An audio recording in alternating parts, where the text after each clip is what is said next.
girl, hey, it's your girl Janae Renee, back again with another video. As you guys can see, I was not prepared to do a video today, nor was I even thinking about it. But I feel that it's important to say certain things when I feel like they need to be said. And I'm not going to say that it's always about the Lord prompting me, and more times than not, it is the Lord prompting me. And this may be the Lord prompting me today, because look, I don't even got no earrings on, y'all. My hair is in a ponytail. I'm just, chilling, relaxing today. It was my off day, so I really just was chilling and just trying to hear from God myself, and really just trying to quiet myself. And so before I get too far into it, because these things are very important, I want to again say, hey girl, hey, welcome to Redefining a Woman's Worth. And this is a channel where we do empowerment, edification, equipping for women to live life on purpose, for purpose, and in purpose, for the glory of God. Amen. Right? I talk about faith and life, right? I also talk about do more talking about beauty, because I am in the beauty industry as my vocation. And so it's just all things, and just really wanting to be the most beautiful daughters of God that He has created us to be, and really like own our identity and walk fully in it confidently, without feeling like we got to shrink back, or we have to shrink ourselves to make other people comfortable, right? Being fully comfortable in who God called you to be. So if that sounds like you, sis, hit the notification bell after you subscribe, comment, like, share with your community. Okay. So y'all, I was chilling today because it's my off day, and on my off days I really try to do minimal things, because now I can be very busy, I can be very on the move, and sometimes the Lord does it, we don't hear Him clearly when we're so busy, right? When we're constantly on the move, we're doing this thing, that thing. That's why I had to start coming away from that that statement, that comment, booked and busy, because in my industry, of course, that's something that people want to be, because they associate booked and busy with meaning success and money, right? Like you in your bag. And I find with God that He's just so unorthodox, right? That you cannot be booked and busy and still be very successful and still make a lot of money, if you listen, right? If you lean in, if you prioritize Him, and if you are obedient. But again, I ain't saying that you don't, whatever you do, if you got a business, of course you want people patronizing your business. If you have a service, you want people to get your services, right? Of course, right? You work a job, you want, whatever you do in your job, you want to get that, your paycheck. Okay, so I'm not saying that we shouldn't try to do the best that we can and show up and be present, right? But I am saying that we should always have balance, and balance is key, and being able to know when it's time to pull back, and it's time to like slow things down or shut things down, so you can really hear clearly from God, is very important. And as most of you guys may know, if you've watched my last two videos, that I have been speaking a lot about transition, and this being a transitional season. And it's interestingly enough, this is a transitional year, if I'm honest, because there's a lot of people that have physically transitioned. Like I know many people who have, left this side of glory and have passed on. I know there's just been like a lot of people doing new things, entered into new spaces, doing, it's just kind of been a lot of, things transitioning, people transitioning, a lot of movement happening since 2025 started, since literally January started. And so it seems like, yes, we are in a season of transition, but it seems like we are in a year of transition. And I know some people speak about this being the year of Jubilee. And based on some research I did do last year, I think we have been in around that time frame, right? If you don't understand what Jubilee is, Jubilee, according to the Old Testament, was the 49th year going into the 50th year, to where He said that, the Lord told Israel that everything needed to be reset, right? Everything needed to be set back. So if you think about transition and Jubilee, there's a lot of movement going on, right? Because a lot of people, restoration is happening. So if you had to sell your land to pay off a debt, you were to be your land was supposed to be refunded back to you. Like if you were enslaved to pay a debt, you were supposed to be released, right? So whatever had happened in your life that caused you to be out of alignment for your original purpose, what God originally destined you, where he really originally gifted you, right? Your original inheritance. Because see, connected to Israel wasn't just about land. It wasn't just about them, their freedom. It was those things were an inheritance for them. So anytime those things they had to be bartered or bargained off, or they had to be traded for some reason or another, the Lord's intent was always for people to have ownership of the inheritance that is rightfully belongs to them. So for the year of Jubilee, that's where debts were forgiven, right? Student loan forgiveness, you feel me? If you know, like I know, I would be petitioning the Lord, like, Lord, this is a season of transition. This is a season, I believe I heard this is a season of Jubilee. If it is, Lord, I'm asking for you to have them forgive my student loans, forgive my debts, things that, where I've got myself into these situations and circumstances. I was trying to get an education. I was trying to do what they say, in this country.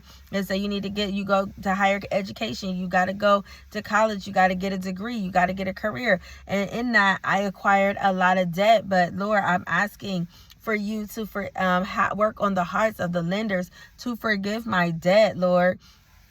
Because that's really what happened in Jubilee. There was debt forgiveness, right? Again, slaves was being set free. Land was being allocated back to its proper owner. Okay. And even with stuff like that, there are times that people do really underhanded things, and they acquire things through evil and wicked means, right? And sometimes things be stolen from you. Sometimes things be taken from you. Sometimes somebody took it upon themselves to misrepresent themselves, or you felt like you was in a situation and you had to sell it, right? Maybe you had some property, maybe you had some land, maybe you had some assets, some real estate, and you got in a financial bind, or you got in a situation and you felt like, well, at least I have this thing and let me liquidate this, or let me transfer ownership, let me sell it. And sometimes the Lord is like, no, I that's an inheritance for you, and it has to stay in your possession, in your generations, in your bloodline. And so again, that's what Jubilee was. It was about restoring order back to the way God had originally designed it. Okay. And so in that, there's so much going on. There's so much movement. Even when you think of a wealth transfer, that is movement in the economy, right? That means that resources are leaving from the hands of certain individuals going to the hands of another. And so there's many ways there's transitions going on right now currently. And so being mindful, right? Understanding where you are in this, and how you and what God is doing in your personal life, and understanding that there is more than one season. Like everything ain't a transition season, just like everything in a wilderness season. But there's cycles. Like the earth has cycles, right? The earth is going to have 4 seasons. The earth is going to go through its different changes, because the earth needs to be balanced. It can't always be summer. If it's always summer and things never have to die and hibernate, and so they can rebloom and reblossom, like what would the earth look like? You know what I mean? So again, there's always balance. So there's different seasons. You can be in a season of harvest. You could be a season of planting, plucking, building, establishing, right? You could be in a season of warfare. You could be in a season of peace, where you just resting in the Lord. It's peace on every side, right? You could be in a season, of transition, right? You could be in different seasons. So really knowing the times and the seasons is important. But the specific transition I'm talking about right now is you leaving one place to the next, whether that's a place of bondage or and oppression like Egypt, whether that's leaving the wilderness, that dry place, that place where you feel like everything was starting to dry up, right? You had to literally depend on, the manna daily to provide your basic needs. And you may be going into that season of abundance, that season of promise. You may be going from the season of warfare to a season of peace. You may be going for a season of retribution and recompense, because the Lord has saw what people have done. The Lord said vengeance is his. So you might be in a season where you are receiving recompense, right? You're going to receive what rightfully is owed to you because of what you've gone through or what people have done to you, right? You can be in a season of a reward where God says that he's a rewarder of those that diligently seek him. So you've been seeking the Lord, you've been seeking the face of God, right? You just been really pursuing him for who he is, not for what he can do for you, not for blessings and breakthroughs, but simply because you love him. And he said he's a rewarder. So it's just many. You could be in a season of marriage, you could be in a season of birthing, you could be, it's many different seasons, but understanding your season is key.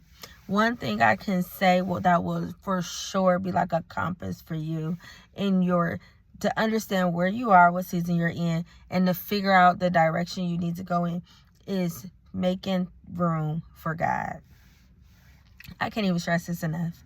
This is what this video is all about. Sometimes you're going to have to press to make room for God, right? This is going to take a sacrifice, and some of it could be you going to prayer and fasting. You consecrate yourself and you just go into prayer and fasting, seeking the Lord on revelation, understanding, wisdom, confirmation, whatnot. It could be a season you can set yourself apart to just be in a posture of worship, or you're just in worship, you're in worship. Or you can just have to, Jesus always had to step away from the crowd, right? Sometimes you got to step away from the busyness of life. Sometimes you got to even get away from your family. Like today, like it was my off day. So on my off day, I try to be more present, and I don't do that all the time. Like that's my heart. That's what I desire to do. But sometimes I'm caught up doing other things because, again, it's my day off. But today I wanted to be intentional to spend time with my family and to do the things I need to do as a mother in my home and be present with my boys. And because I'm at work a lot, I don't cook as often, so something like cooking is really important. So I had to make time to cook cook dinner. I had to make time to get some chores done. I had to make time to rest because I have been on the go at work, and I was really physically tired, so I had to take time for myself. But even more so, I had to do the things, do the daily chores at the house, try to get things in order, do some laundry, kind of just, see what's going on with my sons, and, where they at, and, what's going on with school, and even if it's discipline, that's just a part of parenting. But I had to be present with my family because if you know the heart of God, he cares about family, and he's a God of families. So he's never just asking you to just totally forsake your family and just, be in all these other places and in these other rooms and aspiring for these other things and ambitious for ministry and, doing all these things and forsaking your first ministry, which is your family. If God has blessed you to be a wife or a mother, those things are priority, and you have to seek the Lord on what balance looks like, so they don't resent you, so you don't lose time that you'll never get back, memories, so your children don't grow up with woundedness, mother wounds, father wounds, or have resentment towards God because they feel like they had to, come last or come second to the things of God because you made those things so priority and you made them feel neglected. And so it's a way to have a balance in this thing, even if you are called to ministry on a high level, or even if you called to serve, and even if you have a very demanding vocation or career, it is a way to have balance, but you can't do that apart from God. So it's important that even after you do your due diligence in your home with your family, that sometimes you still might have to steal away. Like I'm in my car and I'm not just in my car, because a lot of times I'll sit in my car and I'll be in the driveway. But today it just felt necessary to leave even the environment, fully to leave. And so I'm in a different place than where I'm staying. And here I am. And I really just set my heart to, I just want to spend some time with the Lord, and I can get very distracted, y'all. Your girl be distracted. Social media is is a time stiller, okay? It distracts you, especially if sometimes you're so busy you don't really get on it. Then you feel like you got to catch up. So I got to work on that. I probably got to do some prayer and fasting to get delivered from social media, because sometimes I can just spend a lot of time scrolling when I need to be spending time in the Lord's presence, or even just spending time with myself, right? That's important as well. So understanding that you're going to have to really spend more time with God when you're in a season of transition, because you need to hear, right?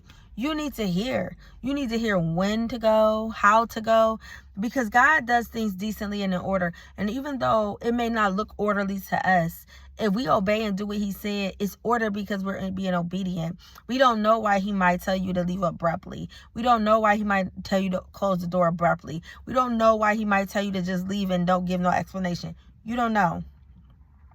You don't know what's on the other side. You don't know why you happen to leave a place that you are very comfortable and you are feeling like you're flourishing and thriving, because you don't really know what's going on in the background. You don't even know the secret conversations people may be having. You don't know the spirits that may be in operation through people or in that environment, right? You're flourishing because there's grace on you. Okay, you're flourishing because there's an anointing on you. It ain't got nothing to do with the location, with the environment. The blessing is on you. And when you don't realize that, when you don't know that you're the blessing, that this place is becoming fruitful because you're there, right? This place is under the protection of God because you're there, because you pray, because you have a real relationship with God, because you're obedient, because you read your word, because you go into that place and you pray and set the atmosphere, because you go in there and you worship. That place is blessed because of you, sis. It ain't the other way around. You ain't blessed because of the place. So understand the blessing rests on you. Everywhere you go, you're going to flourish if you go where God sends you. And that's why it's so important to sit in his presence, because there's some things that he needs to reveal to us and get us to understand, so we'll have a new mindset when we go into this new season, that you don't think that your blessing is attached to a person other than the Lord Jesus, right? Other than Jesus, other than God the Father, that you don't think your blessing is tied up in anybody else, right? That you don't think your blessing is tied up in a location. If God tell you to leave your city, if he tell you to leave your state, if he tell you to leave your country, you have to understand the blessing is on you, not that place. That place was blessed because you were there. If God tell you to leave that relationship, boo-boo, I get it. You think he's the best thing since sliced bread. You love him so much. He loves you. You saw wedding bells. Y'all was getting married. He was the one. Everything was perfect. Y'all don't have no problems. But you don't know what's on the other. You don't know what God see in that person. You don't know what's in their heart. The Bible tells us that only God knows the thoughts of a man. He knows the heart of man. And only he can change their heart. You really don't know. You don't know what's coming down the pipe. Let me tell you something. I wasn't even about to tell this testimony, but I feel led to say it, because somebody must be struggling to leave a relationship, okay? Because you think because there's nothing obviously wrong, right? You don't have any problems, or there's no arguments, there's no big, blow-ups, or you don't feel like they're not cheating, and things just kind of going very well, like the person is well, right? The person is good, and you feel something in you saying but something still ain't right. You can't put your finger on it, so because you don't see it in the natural, you feel like something ain't right. I mean, you want to ignore that because you like, maybe I'm just tripping, or maybe I'm just overthinking, or maybe I'm just looking too much into things, or trying to self-sabotage and all these things. And that could be true too, but sometimes it's the Lord, because the Lord see what you don't see. So there was this guy I dated. I think we met maybe 2010, 2009 or 10. And met in a very unusual way. I pulled up to a gas station to get gas, and dude must not have been looking, and literally walked right in front of my car as it was still moving, as I was still like trying to park, but I was still moving the car. Like, he almost got ran over. And I'm like, what is wrong with you? Like, I was so furious, because I'm like, why would you just be walking and not looking where you're walking to? You're not paying attention, and I'm driving, and I could have hit you. So he like pull up to the window, and instead of him, addressing the situation at hand or apologizing, he looking at me, and he like, oh, what's up with you? He trying to talk to me. I'll be honest, he was fine. Okay, he was fine. So, hey, I gave my number, and that was, kind of the start of that. So, anywho, he was really, really attractive, and I really, was attracted to him physically because he was really, really, really attractive. And so we started hanging out. We were cool, getting to know each other and this and this and that. And I just thought he was just everything, okay? And sisters, y'all know how we can be as women. Like, we see a man, we get with a man, and we just think that he is just the only just number one man ever, like he's just the best thing ever. And so I was really smitten. Like, I literally was really like kind of falling. I had really fallen for him. So, we was, got together. Next thing you know, he moved himself in the house, and it was just kind of like, okay. But I really didn't, even though I was a little like, wait a minute, what you doing? A part of me was okay with it because I was just like, we was in a relationship anyway, and we were sinning. We were doing things we shouldn't be doing. And so I wasn't thinking clearly. I didn't have good judgment. And so I let him move in. And so all along, I'm just thinking, like, we're just going to be like a family, right? And that he was just somebody that I really wanted to be with, and I just knew I wanted to be with. And so I kind of started, like, just really building my life around him, and stuff like that. And I was pretty fine with that. And so, long story short, after a while, he just started moving weird, and he stopped coming home. And so, of course, it would be, I'm in the streets, I'm doing what I gotta do, I gotta make this money, blah, blah, blah. And if you don't know what I'm talking about, good, you don't need to know. And it was always that. But I just started feeling like, nah, he is something more to this. He's cheating. So we eventually ended up breaking up, and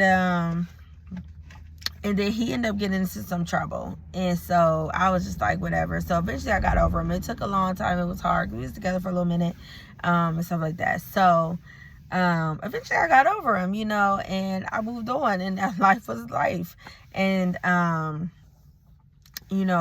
into him some years later, and we exchanged numbers because he was just like, he just wanted to catch up. And so we were able to have a conversation, and I kind of told him about how he made me feel and how he really hurt me, the way he did things, and how he did me, and he really apologized. And so it never was like we were going to rekindle the relationship. It was more like, oh, we was cool, we was friends. And so he apologized to me, and we just was cool. We ain't never try to, talk romantically or nothing. And he was in a relationship, and I was doing my thing, so it wasn't that. And so I still was like, dang, sometimes, you run into your ex, you see your ex, and they still looking good, they still fine, they seem like they still got it together. So you kind of think to yourself like, dang, maybe I, did I miss out, whatever. So we end up not talking no more, even as friends, and I just move on. Okay. And then fast forward, like, some years later, I find out by a very, very, very close friend of mine, who's actually the godfather of my son, my youngest son, and they were really good friends. And I actually met him through my ex, okay? But he comes telling me that my ex was on drugs. And I was so confused. I did not believe him. I'm like, what? Not this guy. This guy didn't even really drink. Like, not this guy. This guy, he was so particular. Like, he just carried himself in such a way that never crossed my mind. Like, I just figured it was just a woman, which it was. He was cheating, and he did get with a girl. He ended up marrying her some years later, and they had a baby and all the things, right? So I'm just like, no, this ain't true. And then somebody else like, no, he is, it's true. And I'm like, I just can't believe this. Like, I was just so shocked, y'all, so shocked. So then I ended up going to the grocery store one day, and I saw him, and he looked so bad. And I was like, and it hit me like, oh my gosh, he might really be on drugs. Because he really, for the first time I had seen him, he did not even look like himself. He was totally like unkept, and he just wasn't himself. And I was like, and in that moment I said, Lord, I thank you. I thank you because what I thought and who I thought was the one I was supposed to be with, who I thought was the one that I wanted to spend the rest of my life with, and I was crying, sad, boo-hooing, depressed, stressed out when he was cheating and not coming home and when we broke up. But look how you saved me. Look what you spared me from. I wasn't gonna want to be with nobody who I had to deal with an addiction like that, because it was something like a very hard drug that, they were saying he was on. And these allergies, y'all, is something else. But anywho, just a few years ago, he passed away young, because he was like 2 or 3 years younger than me. So young, and he passed away. And I didn't even know he passed away.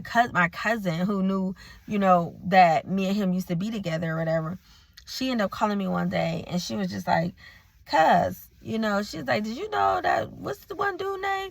I didn't know what she was talking about. And she's like, what's the one dude name? What's the one dude name that you used to talk to, that used to be down there, that used to live with you at the house? And then she got to describing certain things, and I'm like, oh, and I said his name. She's like, yeah. She's like, did you know he died? That's a whole nother shocker, right? The first shocker was the fact to find out he's on drugs. Like, he's on drugs. The second shocker is she telling me he died. So I'm just like, no, you're not serious. Like, didn't happen. You can do a good Google search, right? And Google, somebody to see if they're still alive or not. I Googled his name. First thing came up was articles and things about him passing away. I couldn't believe it. It's one thing to be on drugs. I mean, you can go to a, program, right? You can go to rehab. You can get clean and get your life back, right? But you're not coming back from death. And in that moment, I really was like, oh my gosh. I was already grateful and thankful for God being so kind to me. Even when I literally did not know what was best for me, and I didn't know what I was doing or thinking, because I just knew I wanted this person and this relationship, and it felt so right, and it felt so like this is something that, and someone that I should be with. And lo and behold, they had something going on that I had known nothing about. And I say this again, not to bash him, and my condolences to his family, his children. Yeah, children. Like, it really grieves my heart when people pass away, especially young people, and they leave children and family just broken, right? And so I don't rejoice in the fact that he is no longer here. But I tell this testimony to say, when it comes to the Lord telling you to leave somebody, you don't know what the Lord's reasons is. What you can be sure of, it ain't because God just don't want you happy. Okay? It ain't just because God don't want you to be in a relationship. It ain't that. It's because there is something that he sees. You got to remember, he sees everything. He's the beginning, the end, the middle. He sees it all. There's nothing hidden from him. So he knew from 2010 to just a few years ago that this boy was going to pass away. So he had to take me through a heartache and a heartbreak in order for me to really release this guy, because he understood that not only before that happened, this guy was going to somehow, some way get into a bad drug habit, right? And that's something God was trying to shield me from. And it ain't to say that it was God's will for the other young lady, to go through that. But maybe she didn't have a relationship with God. That is a benefit to being a follower, and a believer of Jesus Christ, is God is with you. We have a relationship. He will intervene in our affairs, and he will fight on our behalf, and he will course correct us and reroute us when necessary. And that was his sovereignty and his mercy rerouted me when I felt like I was being rejected. I was really being protected. So he might say leave the friendship, not just romantic relationship. He might say leave the friendship, because again, You don't know what's secretly in people's hearts. You think everybody gonna celebrate your win? You think everybody gonna be clapping for you when you get the breakthrough, when you get the promise? You think everybody is gonna be celebrating you when you get the engagement and you getting married? You think the elevation is gonna cause people that you've been rocking with for decades and that you knew since kindergarten, that everybody's gonna be happy for you? No. Some people are not gonna be able to handle the elevation. They're not going to be able to handle the blessing, and God knows that, and the enemy is going to come into them in the same way the Bible said, and the enemy entered into Judas, meaning that Satan wasn't always there, but Judas had a crack in his foundation because he was stealing. He was stealing from the money bags because he was like the treasurer. And so he already was open to the enemy coming in because he was doing things that were wicked and evil. And so sometimes people may not be physically doing something like Judas was doing, but maybe they have bitterness in their heart, jealousy, envy, covetousness, right? These are things that are still sinful, and they will give the enemy a legal right for him to inhabit and come in and use them. And so you don't know. And so if God is telling you to walk away, if he was telling you to leave, and then you have to know it's because there's something that it's not for you. It's something that may harm you. It's something he's trying to protect you from. It's something he don't want you to have to go through. And so he'll rather you have to break away from it before you have to see the truth of the reality of what's really behind that person. Sometimes, like Joseph, he might tell you to leave your family because he's sending you ahead to make a way, because at some point your family is going to need you, and they're going to need you to be in the right position. They're going to need you to be in the right place.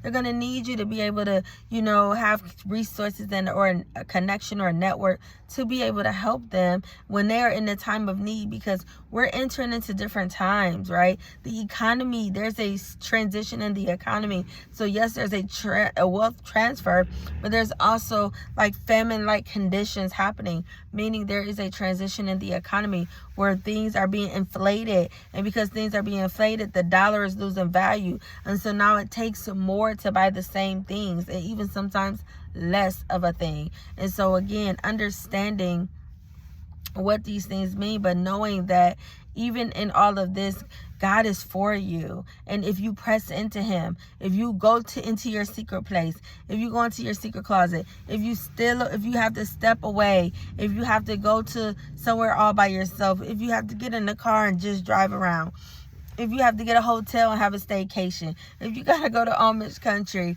if you got to go to the park, whatever it is for you, right? Whatever you can do, or wherever God leads you to do, but to come and steal away and just get into the presence of God, just to hear what he's saying.